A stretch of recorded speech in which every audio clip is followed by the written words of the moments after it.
abriéndose paso entre la modestia de un pequeño país, Uruguay, al que los propios uruguayos llaman paisito. 176.000 kilómetros cuadrados, el equivalente a unas 2 Andalucías. Comparable a Madrid en población, menos de 3,5 millones de habitantes. Una miniatura entre 2 colosos geográficos, Brasil y Argentina. Con estas características de partida, Uruguay da un paso al frente, conducido por un hombre tan singular como audaz, su nuevo presidente, José Pepe Mujica. El cuerpo militar que le rindió honores, el Batallón Florida, fue el mismo que hace casi 4 décadas detuvo a un Mujica guerrillero y lo torturó en las celdas de su unidad durante 13 años. Es el amor. Luchador armado de los Tupamaros, la primera guerrilla urbana después de la del gueto de Varsovia, vivió en la clandestinidad, asaltó bancos, una comisaría y fue arrestado en medio de un tiroteo en el que hirió a 2 policías y él mismo quedó con varios disparos en el estómago. Perdió el bazo, se fugó varias veces, fue recapturado y de nuevo en prisión. Su vida estuvo condicionada a que la guerrilla no volviese a actuar.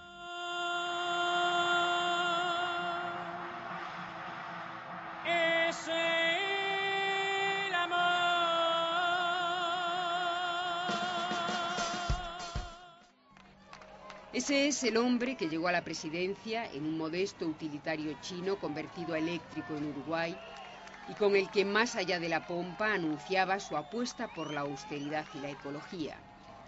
El Mujica, exguerrillero que actualizó el viejo lema Tupamaro, la patria para todos, con el conciliador y con todos. Porque Mujica es muy bueno dando coraje, dando esperanza, amparado en su popularidad, en su lenguaje llano y parecido al de la gente, en su honestidad demostrada a partir de, inclusive, la propuesta de entrega de parte de su salario, en fin, de todas las cosas que son indudables, de su modo de vida, de los vehículos que tiene, la ropa que se pone, de todo.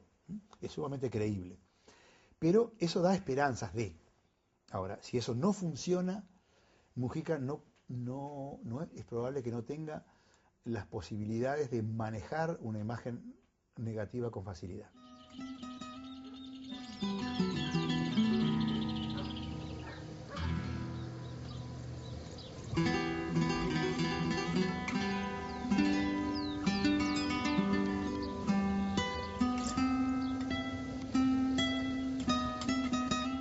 El mandatario sigue viviendo en su humilde parcela de campesino, donde durante muchos años ha vivido del cultivo y venta de flores.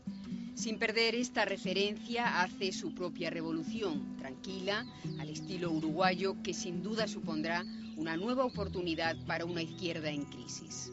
La izquierda uruguaya era muy pro Estado y Mujica le genera alergia al Estado. Y cuando habla de reforma del Estado, cuando habla de la burocracia, de los funcionarios públicos, se nota eso. O sea que puede estar más cerca del sector privado que lo que puede estar un izquierdista tradicional uruguayo. Pero evidentemente para lo que es la izquierda fuera del país, la izquierda uruguaya siempre fue una referencia. El Partido Comunista de Uruguay fue una referencia para los partidos comunistas de otros lados. La coalición de izquierda Frente Amplio como expresión de unidad, sin exclusiones, fue un modelo para las izquierdas de otros lados. Y Mujica va a ser un modelo. El nuevo presidente ha hecho de la realidad un valor máximo, algo que no se puede ignorar y a lo que no se puede volver la espalda. Realismo es la consigna de Mujica y mucho tiene que ver en que los empresarios, sean nacionales o extranjeros, estén a partir un piñón con el nuevo presidente, en el que ven una especie de nuevo Lula. Hoy tenemos que convocar a todo lo nacional, en primer término. Jugala acá que no te la van a expropiar, ni te van a doblar el lomo de impuestos. Tampoco sus opositores pueden dejar de reconocer los méritos de una izquierda que por primera vez en la historia de Uruguay ha gobernado durante 5 años y cuyo relevo toma ahora Mujica. El poder siempre atempera, y más atempera cuando hay bonanza, porque en estos últimos 5 años todos los gobiernos han podido mostrar ufanos unos maravillosos números, porque con los precios de carne, de leche, de cobre, de hierro, de petróleo que hubo, Sudamérica vivió el mejor momento de su historia. Nunca en nuestra historia hubo un momento de comercio exterior con esta fluidez, con estas ganancias, con estos precios, que han sido una bendición para todos estos gobiernos de este tiempo, ¿no? Resplandor y eclipse. En menos de un siglo, Uruguay pasó de un vital optimismo en el progreso al ánimo derrotista y la impotencia. Todavía humeantes los rescoldos del último Mundial de Sudáfrica, hay que recordar que en 1930 fue el país que no solo promovió, sino que también pagó de su bolsillo el viaje y la estancia de aquellas pocas selecciones nacionales que decidieron participar en el primer Mundial de Fútbol en Montevideo. Pero además Uruguay estuvo también entre los pioneros de los derechos civiles, en conceder el voto a las mujeres, la ley del divorcio o la educación laica, universal y gratuita.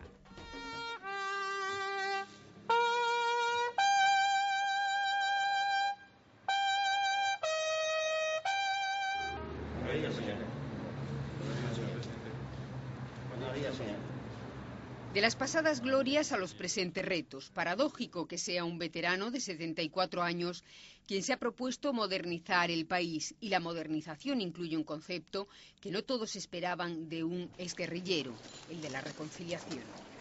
Con un discurso que no quiso que otro redactase, Mujica se dirigió a los tres cuerpos del ejército. Para muchos, todavía símbolo de los años de la dictadura, y al que Mujica, el mismo víctima de torturas, tendió la mano. No me quiero dejar acorralar por mis sentimientos, porque los preciso a todos para pelear contra la pobreza, a todos. Y mi corazón es parte. ¿Cómo no va a ser parte si he sido un viejo combatiente? Sería un cínico si dijera lo contrario. Pero mi conducta debe ser objetiva y tiene que tener el coraje de gritar patria para todos y con todo, y con todo. No se puede hacer extensivo al resto de las víctimas y me parece que el presidente, y no creo que lo haga, puede pretender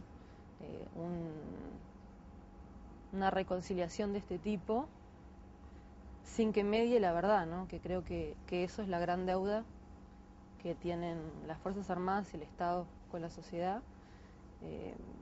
Hasta que eso no se dé, yo realmente veo muy difícil cualquier tipo de reconciliación. También se habló de convivencia. Yo creo que la convivencia se da hace mucho tiempo y en forma pacífica, así que no veo el sentido de plantear la convivencia como algo nuevo. Macarena Gelman, niña robada durante la dictadura, que también asesinó a sus padres, ha presentado con su abuelo, el poeta argentino Juan Gelman, una demanda ante la Corte Interamericana de Derechos Humanos contra el Estado uruguayo por la vigencia de la llamada Ley de Caducidad, revalidada en plebiscito popular en octubre de 2009. Pero del mismo modo que Mujica defiende la verdad y la justicia, también es partidario de que no vayan a la cárcel los represores mayores de 70 años, que ahora no son muchos, pero lo serán con el tiempo. Incluso si la justicia los declara culpables de delitos de lesa humanidad, el exguerrillero no quiere ser verdugo de sus verdugos y espera que el Parlamento se pronuncie.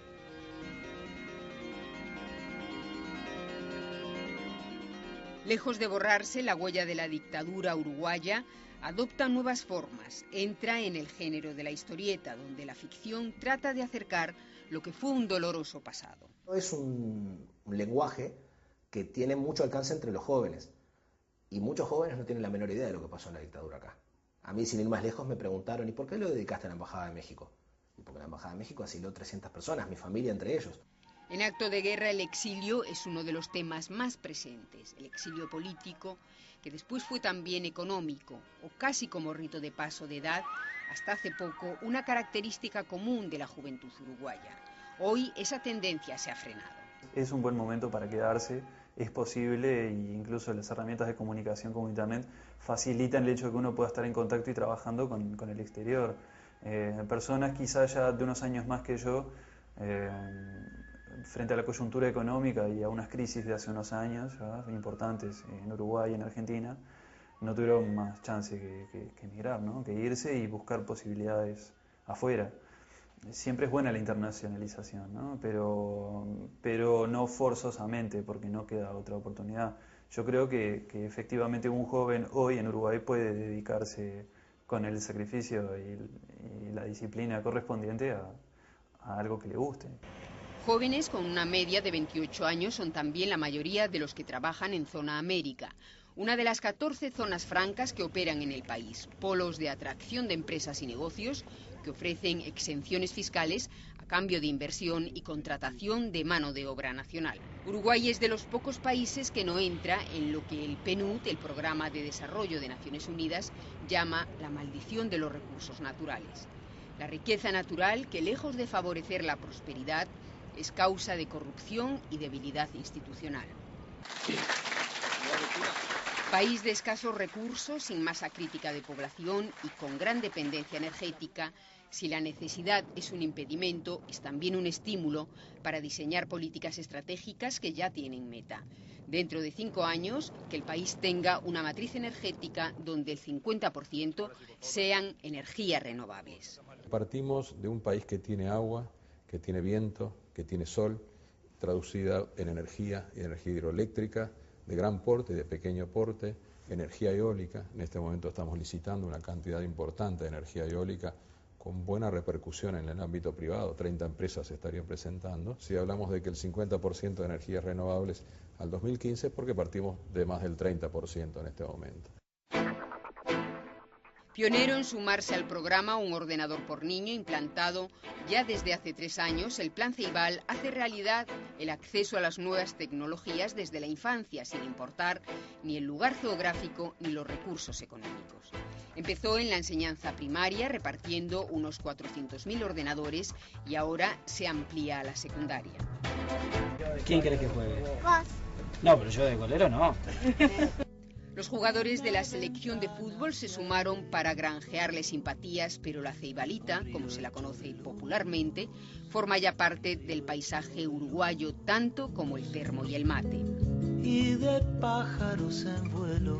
El futuro vuelve a ponerse donde corresponde, en los más pequeños, en las aulas de una escuela republicana, donde todos son iguales, con el mandilón blanco y el lazo negro. Un uniforme de hace un siglo que sigue representando valores revolucionarios. Sin salir de mi remanso a la sombra del Ceibal, a la sombra del Ceibal.